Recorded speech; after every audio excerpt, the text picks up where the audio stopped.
If this isn't a sign that the U.S. is losing the war with Iran, I don't know what is. CNN is reporting that military members have been asked for creative ways to punish Iran. According to the reports, an email went out that said, we're looking for new creative and unconventional ways to pressure and punish Iran. Don't go doing that if what you're doing is working, and clearly it's not working. And also Reuters has reported that the U.S. is almost out of highly accurate long-range missiles.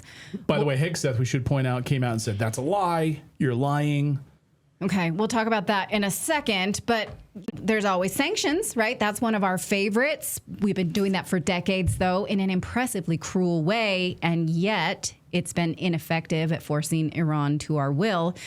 In a statement to CNN, a CENTCOM person said, U.S. Central Command has a long history of thinking and working in innovative ways. Well, that certainly is true. It's another way of saying we played dirty. Cloud seeding in Vietnam, another one that comes to mind. Here's something creative.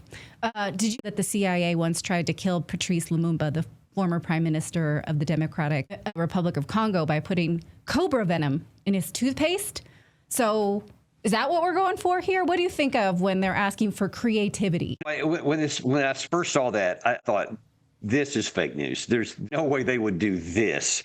And from a friend of mine, I got a source who has access to people who were involved in the war down there, and they said, no, it's legit that they actually did pass this off. And it's curious that you mentioned, Natalie, that Hegseth says, oh, it's 100% fake news and all this stuff. And yet then apparently the Pentagon also said, oh, there's nothing unusual about us asking for unconventional ways. Which is it? Get your stories straight. I think that it does underscore the absence of a strategy here and the unwillingness to acknowledge everything that we have tried didn't work. Just look at the phases that we've gone through. 40 days and 40 nights of bombing, this massive amount, 15,000 strikes, I think I've seen was what the total was at that time.